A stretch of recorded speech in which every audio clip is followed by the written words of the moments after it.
Welcome to the new year and the new branding for our podcast, which is now What Makes the Difference.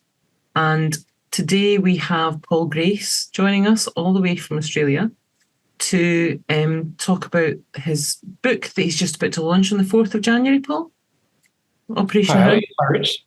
Hello, Paul.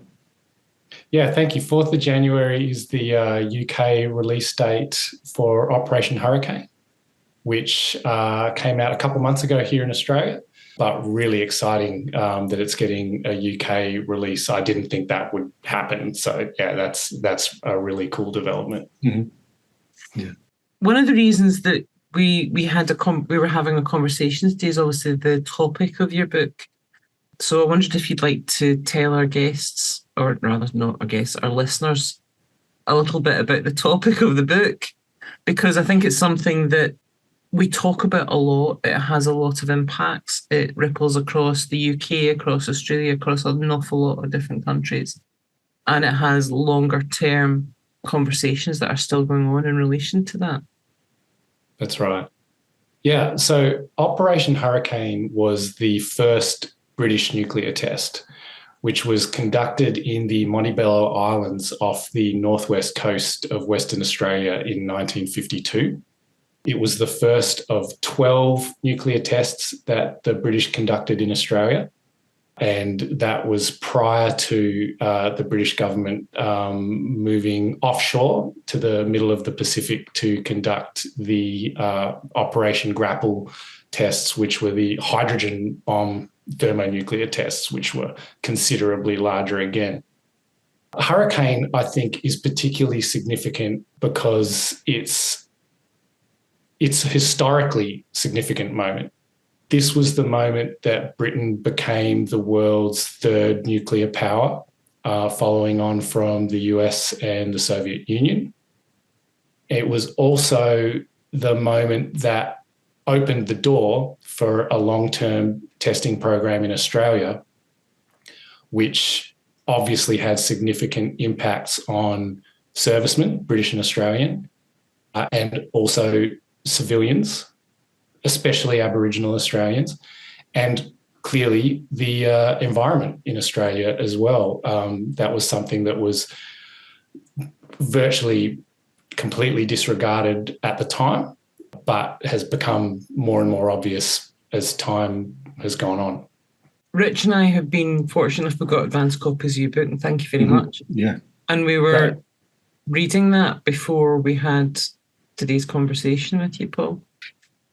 And Rich and I have had quite a few conversations about this topic from different perspectives with different people, and there's going to be lots of those in the podcast. And what struck us is the recurring theme of that longer term psychological impact, the impact of moral injury in these experiences. And there was two individuals one in particular in your book that really struck us, that their story really kind of screamed moral injury at us. I was wondering if you'd like to tell us a little bit about those. Well, I'll tell you first of all a little bit about my grandfather, because he's the reason why I really wrote this book. My grandfather's name was Ron Grace. He was a pilot in the RAAF. He'd served in World War II, also in Korea, and he was due to get out. And it was basically his last big job in the Air Force was to be sent up to Onslow on the WA coast to fly a Dakota, the C-47 Dakota, on security patrols around the Montebello Islands, and also what they called coastal monitoring sorties, which was basically code for looking for fallout on the mainland. The British government had, of course, promised the Australian government that there would be no fallout on the mainland. And so they therefore had to prove that there was no fallout on the mainland. So they devised this project in which a couple of Dakotas would fly from Onslow to Broome along the West Australian coastline, roughly in line with the Montebellos. And they would fly up from Onslow to Broome at the low altitude of 500 feet to basically conduct what was as close to a ground level survey as the Dakotas could safely undertake. And what they had done is they had rigged up what was basically a giant Geiger counter in the back of the aircraft, one in each of two aircraft, and the air crews and a British scientist flew at 500 feet from Onslow to Broome to see if there was any fallout that they could detect. They actually did detect a slight rise in background radiation all the way along the coast, but this was not deemed to be fallout, largely through a little bit of semantic game playing, I think, because, again, that they didn't want there to be fallout there, so they categorised it as an increase in general background radiation or general cosmic radiation as a result of the test, as distinct from fallout. And so you do scratch your head a bit, don't you? Increase in background cosmic radiation as a result of the test, but it's not the test itself. Makes perfect sense. Makes perfect sense. So then, on the way back from Broome to Onslow, they flew at higher altitudes, one at 8,000 feet, one at 10,000 feet, and that was because when the scientists at the islands had detonated the bomb on the 3rd of October, 1952, as often happens, the wind was blowing in different directions at different altitudes, and up around about the 10,000 foot mark, which was where the cloud topped out because of an inversion layer, at that height, the very top of the cloud was seen travelling east towards the mainland. So they asked the RAAF to go look for it, basically. So my grandfather and his mates in his aircraft and the blokes in the other aircraft flew back at those higher altitudes. My grandfather's plane was at 10,000 feet. That was Dakota A6599. And sure enough, about 100 miles north of Port Hedland on the WA coast, the giant Geiger counter in the back of the aircraft went completely off scale. It was a very, very sensitive and finely calibrated device. So the fact that it went off scale didn't mean that they were flying through a deadly cloud, but it meant that they were flying through a cloud that was stronger than they expected to fly through. So they also had a handheld device which was calibrated to detect higher levels of radiation, and by comparing the two, the scientist on the aircraft ascertained that what they were flying through was, in the parlance of the time, was perfectly safe. We would not regard it to be perfectly safe today. At the time, they had what they called a zero risk level of radiation exposure, which we now accept that there's no such thing as a zero risk level. You can have a low level, a very low level even, but not a zero risk level. So they continued to fly around in that cloud in an attempt to gauge the size of the cloud in terms of the area that it covered and in terms of the altitude that it covered. And they flew around in it from somewhere between 20 and 45 minutes based on how long the flight took compared to the flight up and other factors. So they spent a considerable amount of time flying around in this radioactive cloud. They then landed at Onslow, and the aircrew were very happy about having achieved, a job well done. They'd found the cloud they were sent to look for, and they immediately decamped to the wet canteen at the army camp where they were staying to celebrate with a few beers. And that that constituted the full extent of the decontamination that they went through. And there was no decontamination done on the aircraft either. Interestingly, when it was checked again the next day, they had found that the levels that they had detected on the day that they did that sampling had diminished to nothing or virtually nothing. So that's what's interesting about that, is that it means that the cloud that they flew through was composed of it appears, some short-lived radioactive byproducts of the test, because, of course, when you blow up a nuclear bomb, there's all sorts of different radionuclides that are produced by that. It's not just plutonium being sprayed everywhere. There's things like sodium and other elements. So it appears that it was a relatively short-lived radioactive cloud that they flew through, but it was subsequently tracked across the country, as I said, as far as Townsville. So it wasn't that short-lived. It still continued its way across the country and was even tracked as far as the Pacific Ocean between New Zealand and Fiji. So it's a really interesting moment in history that my grandfather was involved in there, because despite all of that, the official finding of the scientists in charge of that operation was that there was no fallout on the mainland.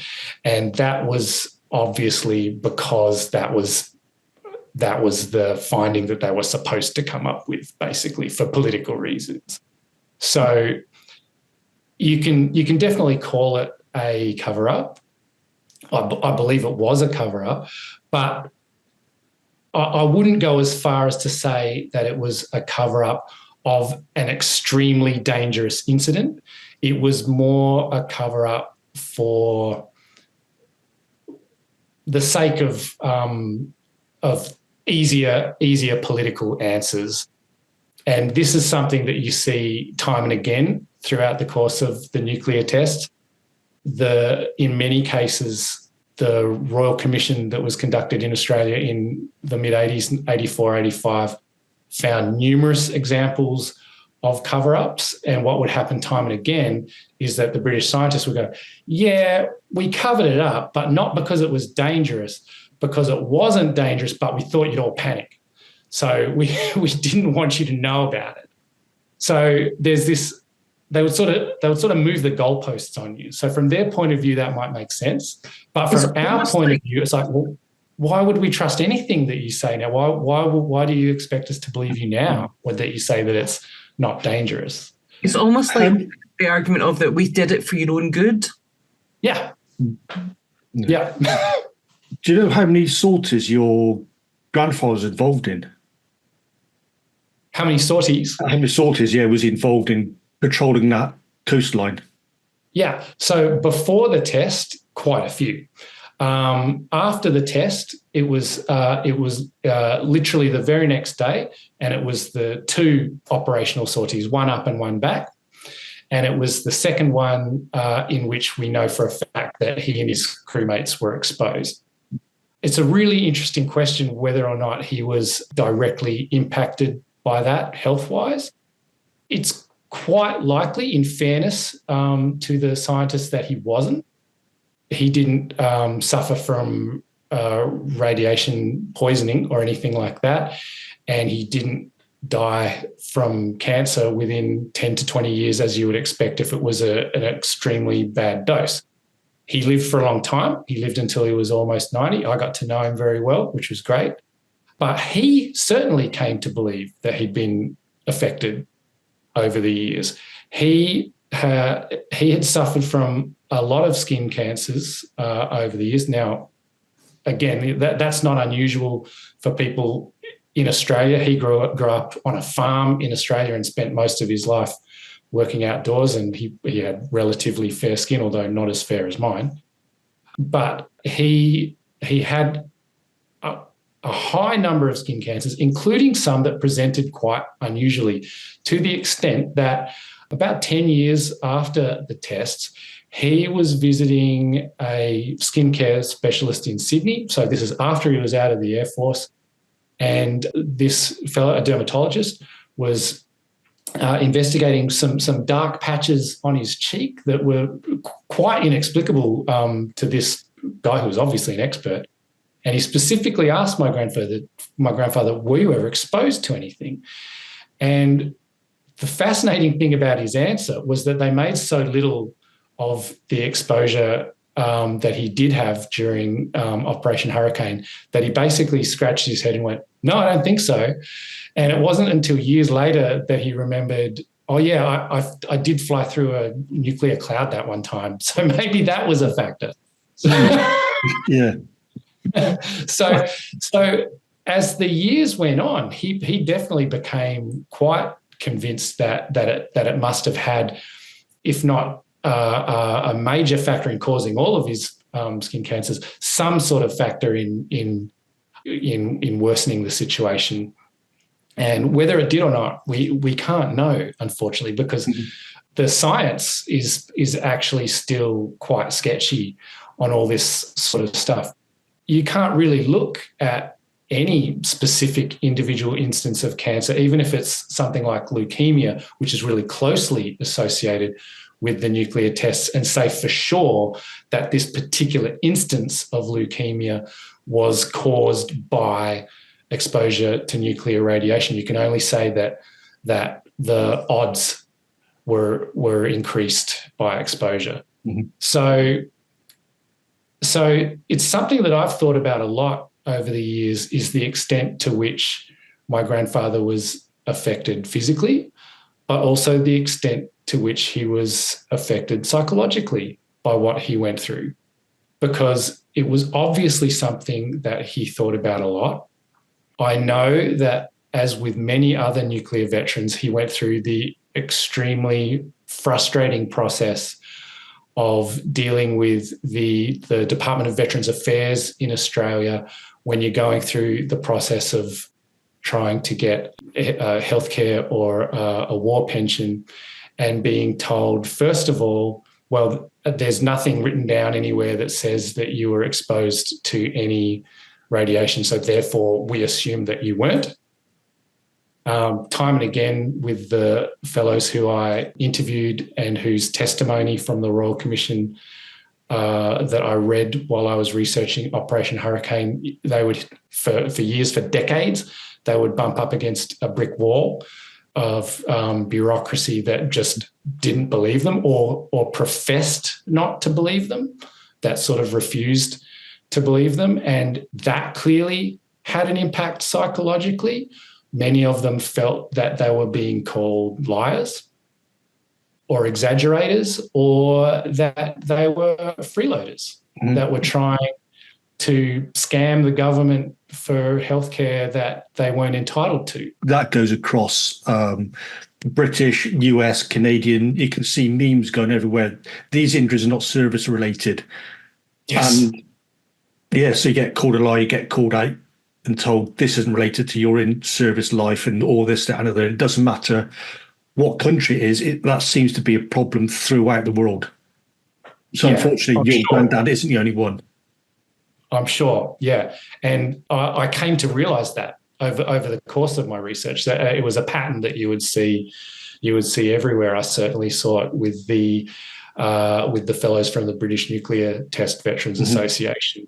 I did a lot of work and a lot of research here with the Australian Ex-Services Atomic Survivors Association, who were closely associated with the BNTVA.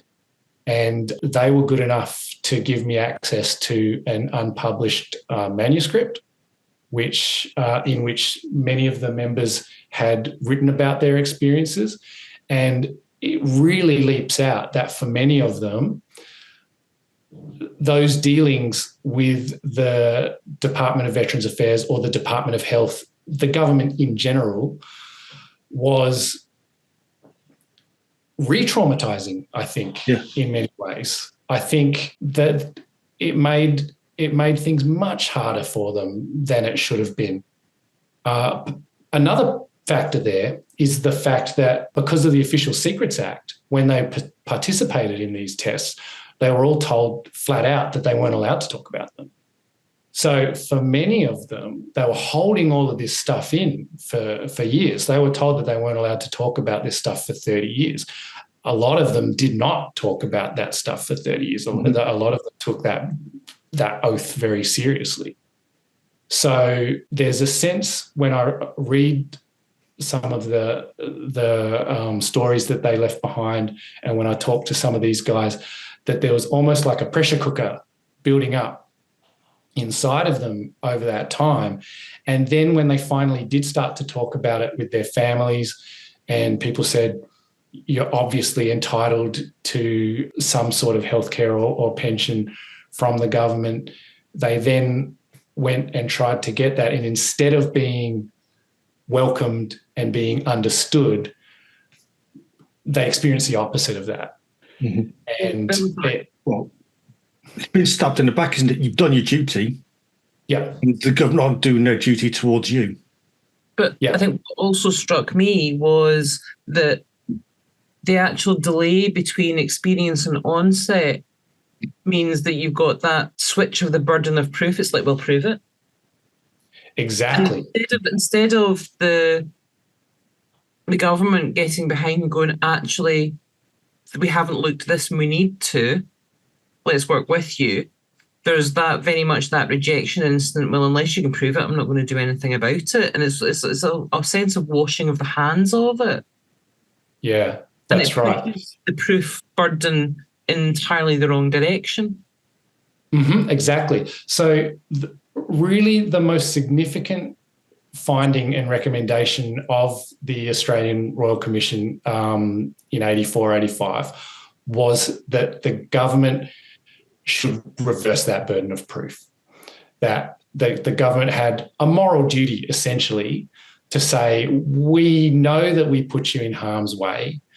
We know that you can't prove that each individual instance of cancer, leukemia, the various vague illnesses which sound suspiciously like the sorts of long-term effects that people have from radiation sickness, lethargy, general lethargy, all this sort of thing. We understand that you can't prove that. You can't prove that largely because the government is holding all of the relevant records and won't release them. So we as commissioners are recommending that burden of proof should be reversed. That recommendation was basically ignored. That was 1985 that they said that. It wasn't until 2007 that the Australian government started issuing what we call the white card, which is basically a healthcare card that covers certain service-related ailments, and in this case, cancer. And it wasn't until 2017, so decades after that recommendation and 65 years after the tests, that the veterans were given access to the gold card, which is basically free healthcare across the board for anybody who could prove, and they still had to be able to prove that they were participants in the tests within the area where you can say it's quite likely that they would have been exposed. So, 2017 compared to 1952, when the first blokes went through this, most of them are gone. Most of them are not still with us. And those few who are still with us, they had to go through those decades of, first of all, keeping it secret, and second of all, having their stories be denied and disbelieved and discounted. Yeah, before they finally. It's a bit similar. Paul. It's a bit similar to Gulf War syndrome, where guys were given multiple cocktails of vaccines and told, "Yeah, you're not suffering from anything. It's nothing to do with any of this." Wow. Yeah. Yeah. And there are other parallels like the Agent Orange stuff for Vietnam as well. Yeah, I got a friend who suffered from Agent Orange poisoning. Yeah. There you go. And it wasn't until, again, decades later that there was any action on that. So it's such a shame that we see this happening over and over again. And so that brings me to, that makes me think of the second person who you were referring to, Ali. I think one of the most interesting and one of the most tragic characters in the book was a British expat in the Royal Australian Navy named Lieutenant Commander Dick Taudevin.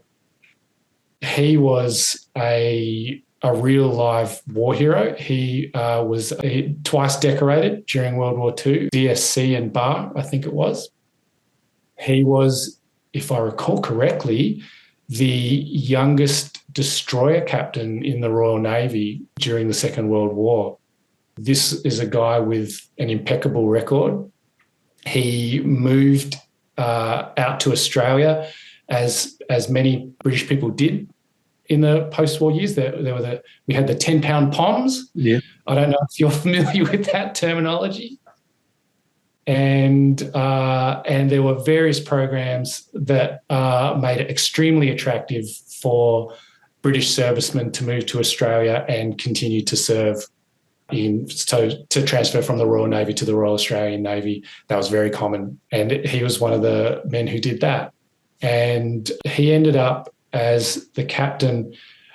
I can't help but wonder what he thought of it. It was the funniest little ship, HMS Koala, which was a boom defense vessel, a really funny looking little ship designed to haul anti-submarine netting back and forth over the mouth of a harbour during wartime. They were used here in Fremantle in Western Australia and in Darwin, I think maybe in Sydney as well.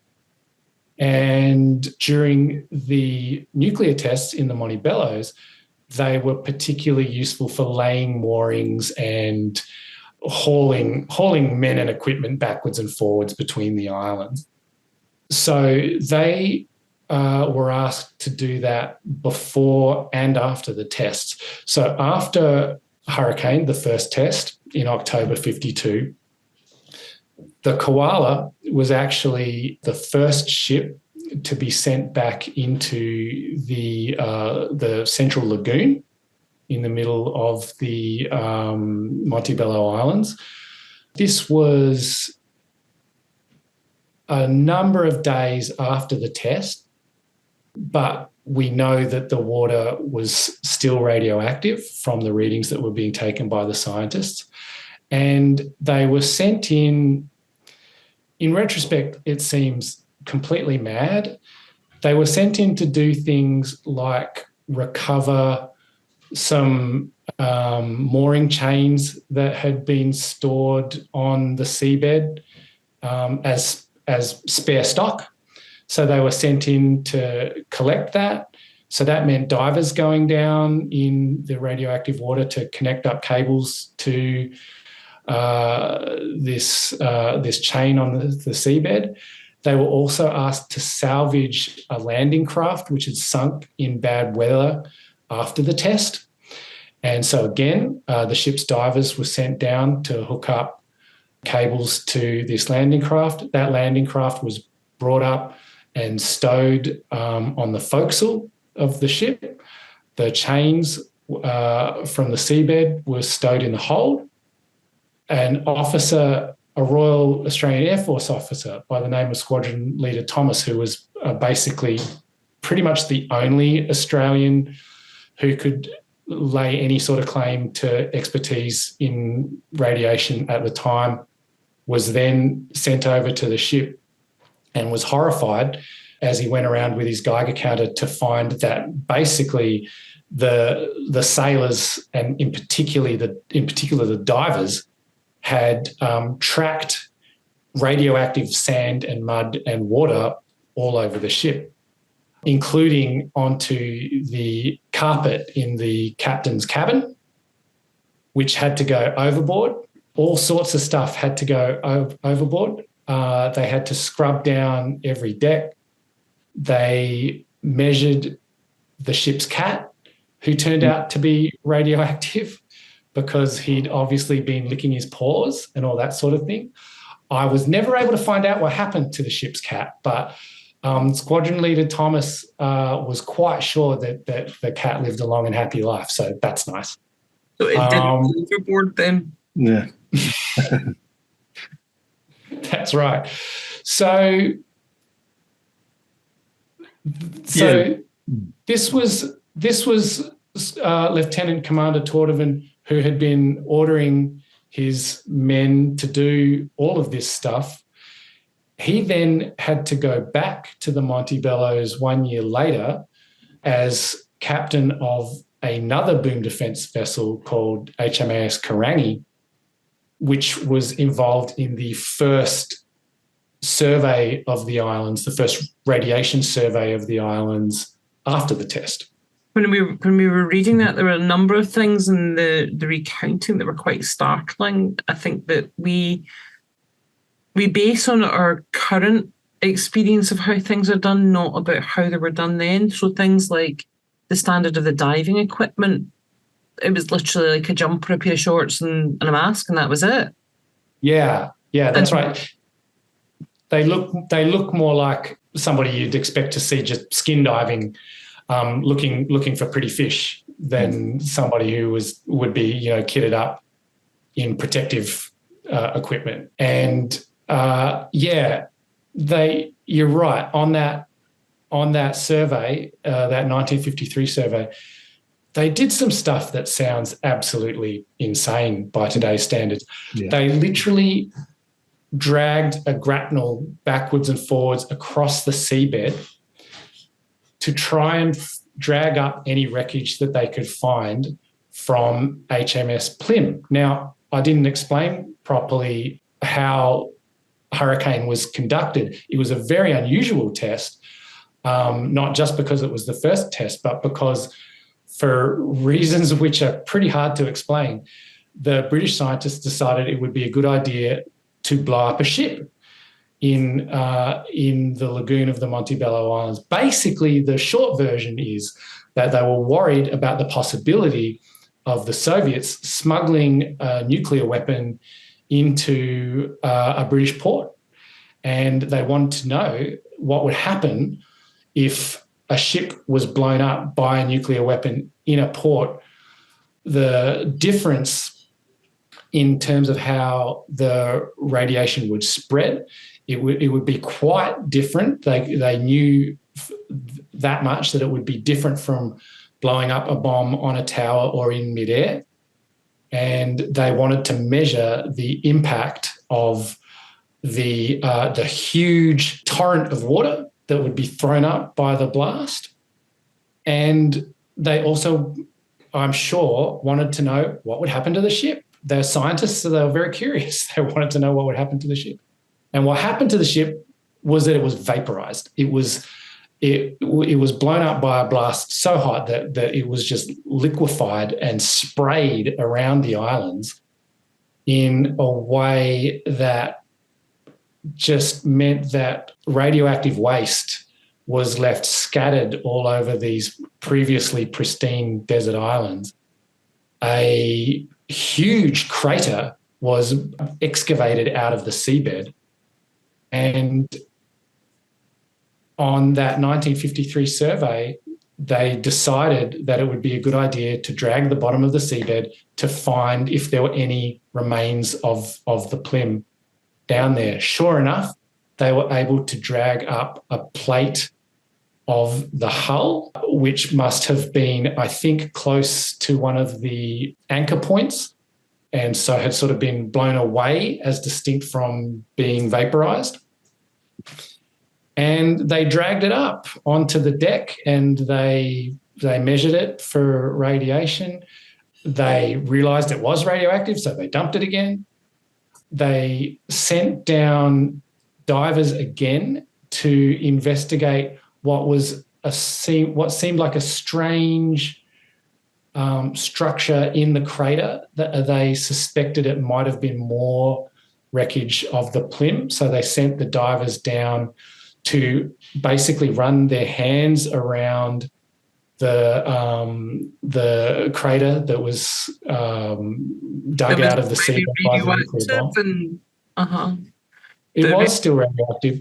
And in fact, there are scientists here in Western Australia at Edith Cowan University in Perth who are doing investigations into the seabed now, and they still have elevated readings. I wouldn't categorise them as particularly dangerous readings, but still today elevated. So these fellows were diving, just 12 months after the blast, and just some absolutely hair-raising stuff. And sadly, as the years went on for Lieutenant Commander Taudevin, he clearly began to think about it and worry about it more and more. His wife was also a World War II veteran. She was one of the Wrens in the Women's Royal Naval Service. So she was able to speak to her husband very knowledgeably about what he went through, and he was able to speak to her about what he'd gone through. And as the years went on, he began to speak more and more about how upset he was at the position that he'd been put in and the position that he had put his men in. And I think for him, I get the sense that that's what really hurt him, that he had time and again given these fellows orders that had put them in harm's way without realising it, and also without knowing. This is the other thing that hangs over people's heads with the nuclear test, that idea that the cancer may still come to get you, the genetic damage may still affect your children, your grandchildren, and further down the line. And so for Lieutenant Commander Taudevin, he was worrying about the possibility of all of that stuff affecting all of his men, all of their families, their descendants. Sadly, he decided he couldn't live with it anymore, and he committed suicide. And it's one of the saddest stories in the book for me because, this is a guy who did everything that his country could have asked of him time and again, from during war and afterwards during the Cold War, during this nuclear test period. And he lived through it all. But sadly, it was the mental effects, it was the psychological effects of what he had gone through, he and his men had gone through during the nuclear tests that got him in the end. There is, Paul, excuse me, the striking similarity with talking to Kerry Marsh, and she was chatting to us about David Gower, the cricketer. Yes. His grandfather was an officer on board a ship during those times as well. Mm-hmm. And he was ordered, if I remember rightly, 6 times to go in and out of that mushroom cloud. Yeah. Or that radioactive area. That, I believe, was HMS Diana, which was at the Montebello Islands in 1956 for the next series of tests in the Montebellos, which was called Operation Mosaic. Yeah, that's right. That was Captain Gower. He was the captain of that ship. And you're spot on. He was ordered to steam backwards and forwards through the fallout cloud multiple times after both tests in 1956.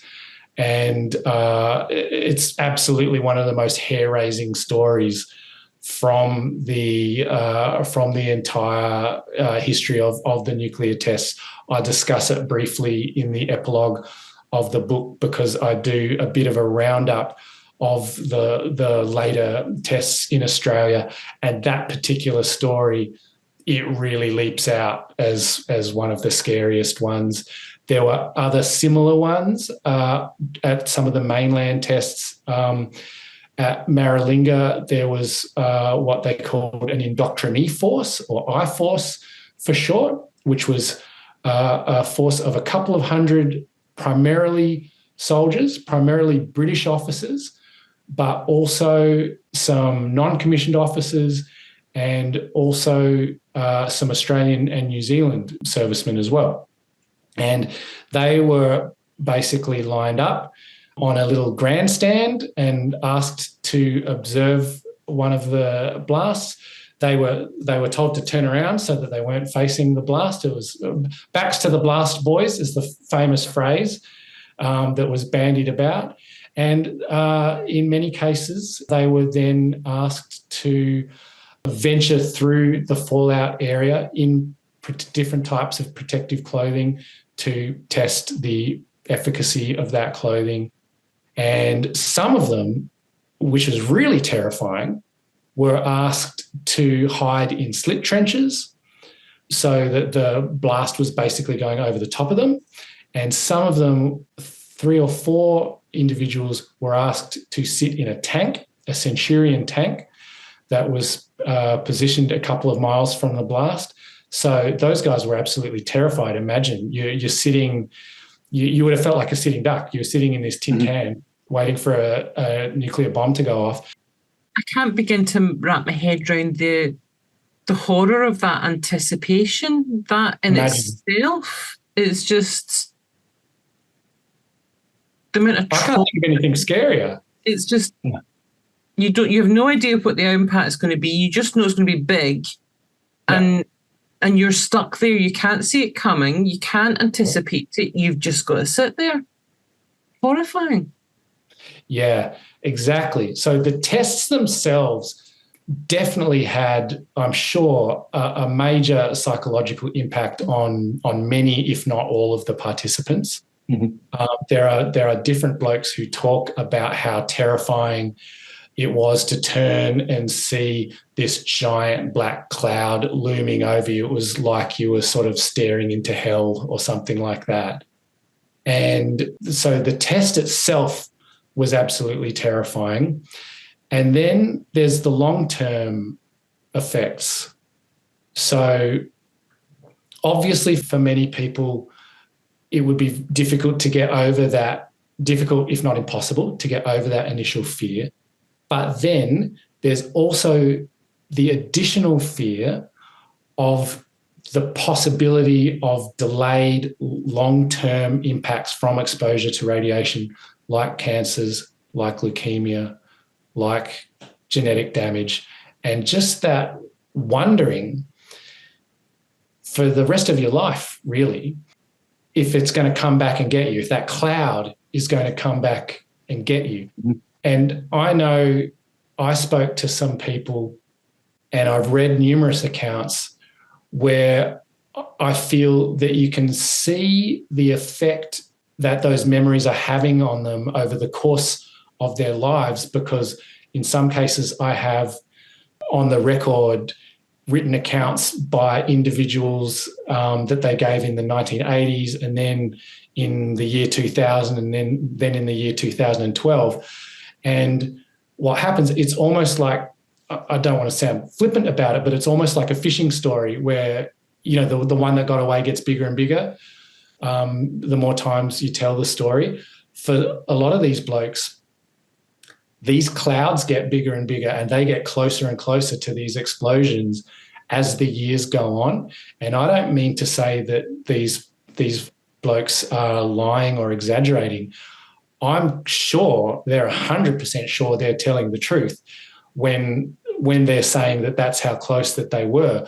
But mentally, that cloud and that explosion is getting closer and closer to them as the years go on, and it's like they can't get away from it. It's like it's catching up to them.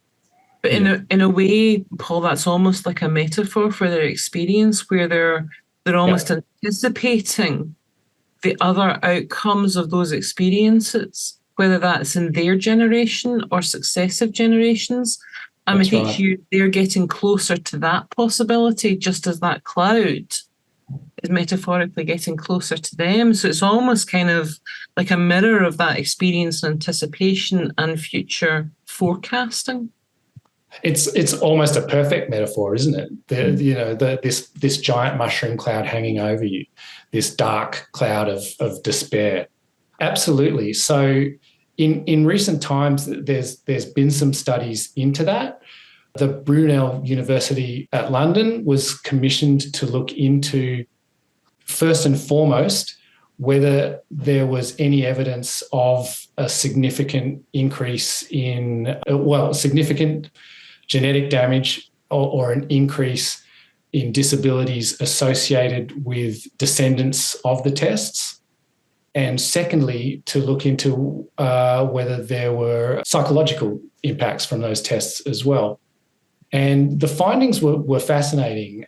Unfortunately, for the veterans who were really hoping to prove that there was a link to genetic damage, they found that they weren't able to prove that there was a link because, for one thing, all this was done so long after the tests, 60 to 70 years after the test. It meant that there was a very small pool of people left that they could draw from, because they needed to be able to compare the family members of the different generations for the study to work properly. So from those people who they were able to find, they didn't find a statistically significant difference in the level of disabilities or deformities experienced by the descendants of those veterans. Now, the governments involved would say, well, there you go, that shows that we knew what we were doing and everything was safe. And in fairness to them, I think it is fair to say that most, if not all, of the worst case scenarios were avoided. I think it is very easy to be a bit condescending about people in the past and say that, they didn't know what they were doing and we all know much better now. But in fairness to the scientists involved, they did know enough to avoid the worst of the exposure to gamma radiation and all of that sort of thing. They knew that they had to wear suits to stop exposure to alpha and beta particles, and they knew not to eat and drink in the contaminated areas. So they were able to avoid all of the worst possible results. But there's a lot of anecdotal evidence and a lot of evidence from some smaller studies that they didn't get everything right. And so in Australia, there was a similar study done by the Department of Veterans Affairs in 2006, which showed that out of almost 11,000 Australian nuclear veterans, there was a cancer rate of 22%, which was up from 18% in the general population, and a cancer mortality rate of 13%, which was up from 11% in the general population. So there's statistical evidence that these tests did have an impact, a health impact, a significant health impact on these veterans, if not statistical evidence that it's had a significant impact on their family members. But of course, those veterans continue to worry about that possibility, because we know it is possible depending on the level and the type of the radiation that they were exposed to. So what came out of the Brunel study into the psychological impacts, it was fascinating because they found that there was over double the rate of what they deemed clinically relevant anxiety in the veterans that they talked to compared to a similar cohort of older males who weren't veterans. They found that it was up from 15% to 34%. That's a really significant increase. And it sort of echoes what I found over the course of researching Operation Hurricane and the tests more broadly, is that I found that time and again, you can't prove, or you maybe can prove, or maybe you can prove that there wasn't a specific physical impact from a specific test, but you can always see the psychological impact. The science isn't quite there yet with a lot of the stochastic and non-stochastic health effects of exposure to radiation. Maybe in 100 years' time, they'll be able to, do a little pinprick in a piece of skin cancer and say, oh yeah, that was caused by exposure to gamma radiation on this date, but we're just not there yet. So you can't prove beyond all doubt that all of these gentlemen were impacted physically by these tests. You can definitely see that some of them were, for sure. I think, Paul, that's also about, while we're still gathering data and trying to challenge that perception in terms of that impact, actually it goes beyond one generation. Yes. Because when there is a betrayal like that, because that's really what in effect that experience is an institutional betrayal. It's that moral injury again. Yep. That ripples beyond a single generation, because that outrage carries on with the generations that come after that. So that injury is intergenerational. That's right. And I mean, look at me. I'm the grandson of a participant. I was angry enough about what happened to these blokes, my grandfather, Lieutenant Commander Taudevin, their crews, that I felt like that this was a story that just had to be told. These blokes had to have their stories told, and I felt that in some way that could help go towards validating their experiences. Yeah. And, having their stories told. And that was something that was really brought home to me at the Perth launch for the book, which we held on the day of the Australian release. We held the launch at the RAAF Association Museum at Bull Creek in WA, which is in the southern suburbs of Perth. And it was such a wonderful event. It was an extraordinary location. We were surrounded by all of these aircraft, including I had right behind me a Dakota that my grandfather had literally flown. It was not the one that he flew on that sortie where he was exposed, but he had flown this particular aircraft on a dozen occasions. On the other side of the group of us, there was a Lancaster bomber that was almost identical to the larger Lincoln bombers that were used in what they called the air sampling sorties that were conducted out of Broome. And they were the blokes. This was the Air Force equivalent to what you were talking about, Rich, with HMS Diana. Mm-hmm. They were actually sent out over the water and asked to fly backwards and forwards and up and down around the area of the fallout in the hours after the blast. They were not asked to fly through the visible mushroom cloud. Again, the scientists knew enough to know that that was super dangerous, so they weren't asked to do that, but they were asked to fly through the remnants of the fallout backwards and forwards. And I was lucky enough, privileged enough to have with me, alongside me at the launch, a half a dozen of the veterans who were still with us from throughout the nuclear tests. And there was one gentleman in particular who I've become very close with over the course of researching my book. We've become good friends. I almost think of him as like another grandfather or uncle. His name's Bill Plewright. He was the founding president of the Australian Ex-Services Atomic Survivors Association. How he's still with us, I don't know. Bill was sent to Hiroshima and Nagasaki with the British Commonwealth Occupation Force as an 18-year-old. He then served at Operation Hurricane on HMS Shoalhaven as part of the security cordon.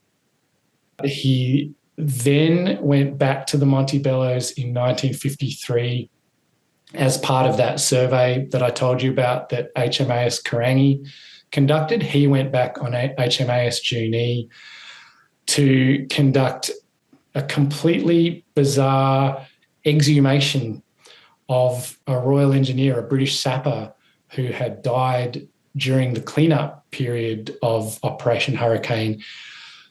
There have been many legends over the years connecting that poor fellow's death with radiation, but sadly it appears that it was genuinely a tragic accident and that his bulldozer rolled over on him while he was bulldozing. Anyway, that's how Bill ended up back in the Montebellos in 1953, and he was back there in 1956 for Operation Mosaic when he was a national service instructor on a corvette called HMS Fremantle. So Bill was there for the whole entire period of the nuclear tests, and he obviously has been through a lot. He's done, more than just about anyone in Australia to keep that issue bubbling away at times when it was completely invisible to most people in society. And it was the work of people like Bill Plewright and his colleagues in the BNTVA and their colleagues in the similar organisations throughout the rest of the Commonwealth and all around the world, that finally, after so many decades of striving, got healthcare available to veterans here in Australia, got the nuclear test medal struck by the British government. I think that was Boris who said he wanted that to happen, and Rishi Sunak who made that happen. So that's fantastic. Of course, it's too late for so many of the people who were involved, but it goes some way towards validating the experiences of those men, and having Bill and those gentlemen with me there on the night of my launch and being able to introduce them to the audience and tell something of their stories, that obviously it certainly affected me emotionally. It really made the night. It made it something special for me to have them there with me, and I know it was special for them, and for me to sort of spend some time with them immediately after the end of my speech. And I felt like in a way like I'd almost joined their club, that I was sort of, that they made me an honorary member, because that was how, warm and welcoming and thankful they were to me for obviously all of the work that went into researching, writing and publishing a book like this. Yeah. As you mentioned, the size of clouds and all that previously, but it wouldn't be really for the journalists who were able to cajole the Australian government, wasn't it, to actually go and do the reporting of those topics? The way that Operation Hurricane was covered was fascinating. At the insistence of the British government, the Australian government introduced the D-Notice program, the Defence Notice program, which was basically where the government rounds up all of the top publishers of all of the news organisations, and it's basically voluntary self-censorship that the government is asking the news organisations to do. In that era, there was definitely some argument backwards and forwards between those organisations and the government about what they could and couldn't do. The eventual upshot was that there was a 45-mile prohibited zone around the Montebello Islands where no journalists, no civilians, in fact, were allowed to go in ships or boats or anything of that nature, small aircraft, nothing like that. And the news organisations also promised basically that they wouldn't give away certain information about the tests, such as exactly when it was going to happen, the exact size of the cloud, because Russian scientists couldn't theoretically use that information to come up with a rough estimate of the size of the bomb, all that sort of thing. So as a result of all of that, the main organisation, the main news organisation here in Western Australia at that time and still to this day was the WA News organisation, which ran the West Australian, which is the main daily paper for Perth and the whole state.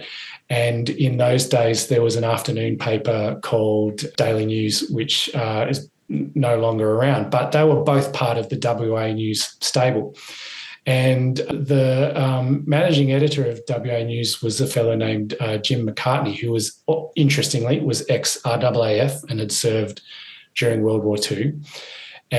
But being a newsman, he was determined that if something was going to happen in his back paddock, that he was going to cover it and that his guys were going to cover it as well as they could. So the first thing that they did in the week before that prohibited area was gazetted, they sent up a small team of journalists from Perth to Onslow. These guys drove up in an old Ford on what was basically just a desert track, got to Onslow, borrowed a bloke's sailing boat, a dinged-up sailing boat called the Thelma, and sailed off to the Montebellos to investigate, sailing off literally into the middle of a nuclear test site, not knowing what they were going to meet. Luckily for them, it was very, very early in the preparation process, but several Royal Navy warships were in attendance and they were ordered to leave immediately. But luckily, these journalists were well informed and knew that the prohibited area hadn't come into effect yet. So they were able to sail around the islands making notes, which they were then able to take back to the mainland.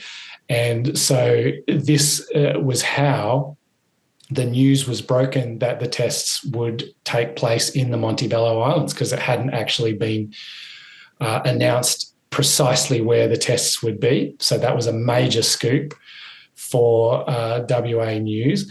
And they then proceeded to mount a massive expedition up to Onslow so that they could basically stake out the Montebellos from the mainland just outside of that prohibited area. They ingeniously invented some extremely long lens cameras, which they believe were the longest lenses operational in the world at that time. They look like the sorts of TV cameras you might expect to see now at the cricket, when you see those really long lenses from way out on the boundary line that can zoom right in and see the stumps and the bails and the ball in the bowler's hand. Those sorts of lenses. They set up an observation post on the top of a small hill called Mount Potter, a couple hundred miles north of Onslow, and they camped out for 6 weeks. 18 no women. They missed out on a company of women, didn't they? As noted in your book. They, in all of their written accounts that I read in my research, it was strongly emphasised that one of the main things that they missed from civilization was the company of women. Yes, they said it was just like being back in the war, basically. They were camped out on a hillside. They had to carry in drinking water, carry in food. They shot the odd roo for some sort of variation to the diet. I was quite tickled by the fact that they put up a sign saying top secret, because for the planes to see them flying over. They put up a sign saying top secret because they were well aware that they were being observed by the RAAF.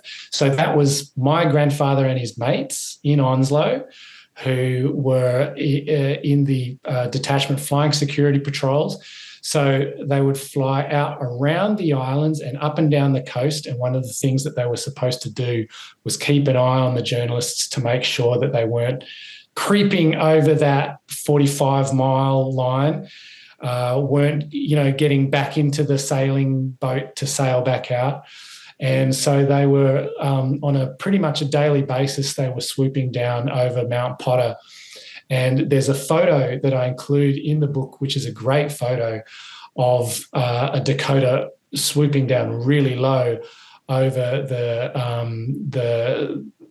tent that the cameramen had set up on the top of Mount Potter as a darkroom to develop their film. And you can see those long lens cameras, and you can see a Dakota swooping down very low altitude overhead. I'd estimate maybe 50 feet, extremely low.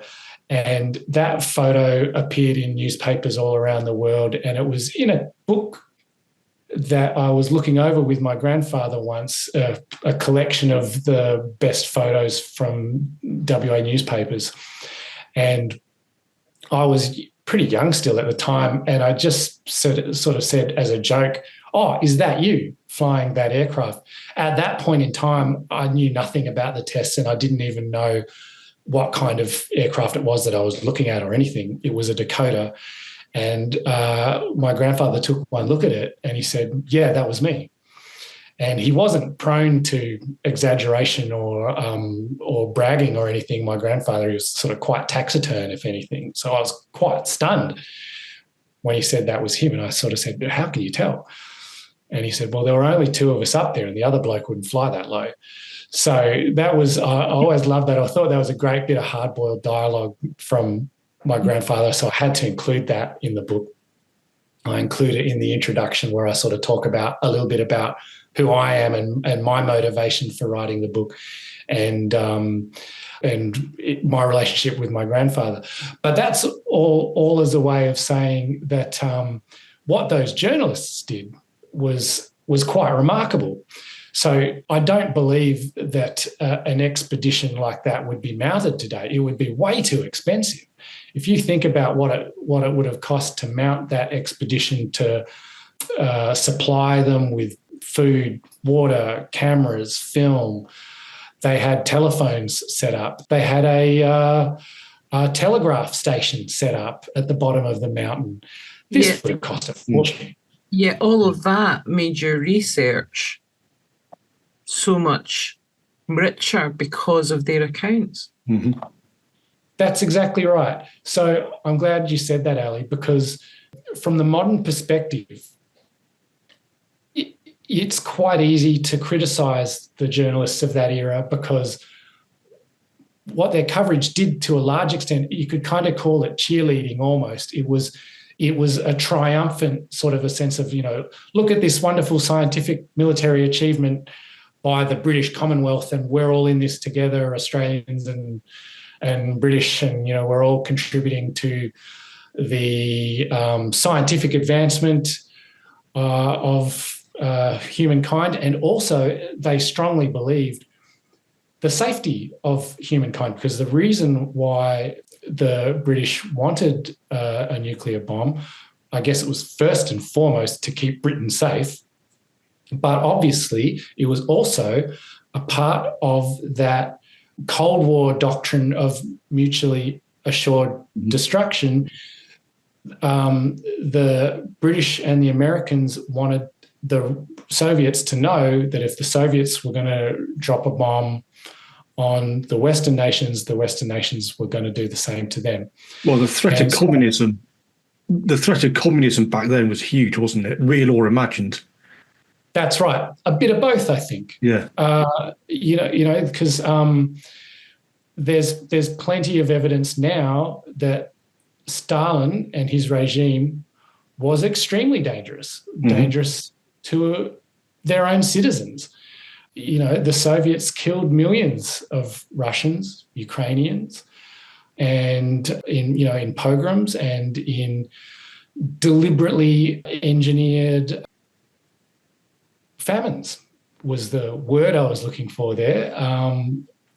So absolutely there was reason to fear the Soviets, and that fear snowballed to the extent where they started seeing Reds under the bed everywhere and started fearing that everybody was, a communist sympathizer.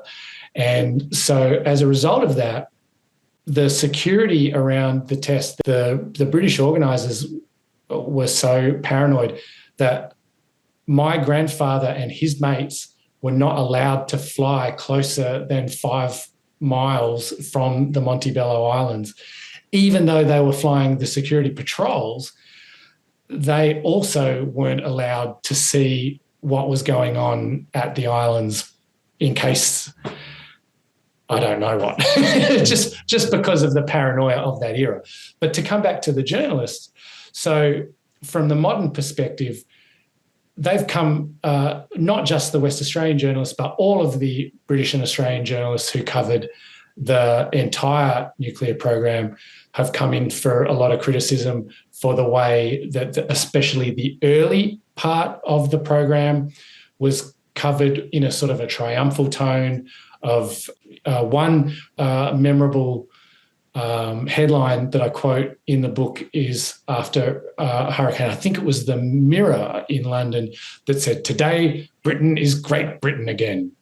Yeah. This sense of sort of national pride tied up with this technological and scientific and military achievement. Well, I think also, Paul, is because a journalist from the Western Australian press were ex-military, ex-servicemen themselves, they also had that sense of duty to the country and to the Commonwealth, and that protection of what they believed in as well. So they were going to look at giving it more of a positive light than maybe someone who wasn't so attached to those organisations. Well, I think it's You're also absolutely right. It's very easy to pass judgment with hindsight, but with hindsight comes additional information that you don't have at the time.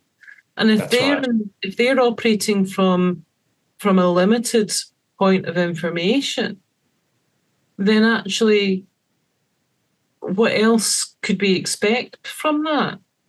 I think the beauty of it is that at least there is a record. And as we get more information, that enriches that record, just as your book enriches that storytelling and that recounting and historical record of those events. Each of those layers a different perspective, more information and more understanding on it, which wasn't available at that initial point. That's right. What they did was an incredible achievement. So we actually included some photos that they took from the mainland in the book, and it's actually incredible the quality of image that they were able to get and how quick and accurate their reporting was. They actually scooped the Royal Navy because word that the test had been a success made it from Onslow to Perth to Melbourne and Sydney and Canberra and London via telegraph from the journalists before the British Admiral in the Montebello's, Rear Admiral Torles, before his message got through to Winston Churchill via official channels. So that's actually an extraordinary feat of reporting. And you're spot on, Ali. They were able to put down for the historical record all of this amazing information that I was then able to dig into, which added hugely to my book and which I could then add to with the information that has become available to us since then from scientists, from the Royal Commissioners that I referred to before. And we can now have a more three-dimensional, a more in-depth understanding of what went on at the time, the pros and cons, the positive and negative impacts. So, personally, I have, to me, those journalists are legends. Their story is one of my favourite elements of the book. It's really a sort of a ripping yarn, a bit of a boys' own adventure that they were sort of having. And you can criticise them from a modern perspective for having a bit of a blinkered view But that, as you say, Ali, that's very much with the benefit of hindsight. What I would like to say is thank you so much, Paul. I wish you, and as does Rich, every success with the book. I know that we've been reading it already, and I am going to continue. Absolutely fascinating. Yeah. Thanks so much. I'm really glad you're enjoying it. And maybe, Paul, we could have you on again to talk possibly about the experience of the Aborigines. That would be lovely. Absolutely. And what they went through as well. Yep. That's a whole other story. And I think that would be a really good discussion for sure. Yeah. I look forward to it. So from all of us, thank you so much. And we'll make sure that if anybody wants to contact you, if you have any contact details you want to share, we'll put that in the show notes as well. The details for your book, and I thought we thoroughly recommend it. As I said, we've been reading it. When have you got to that bit yet? And we're like, no. But it's really good. Really good. That's great. Recommend it. Thank you so much for your time, Steve Paul. And still alive. Thanks for having me.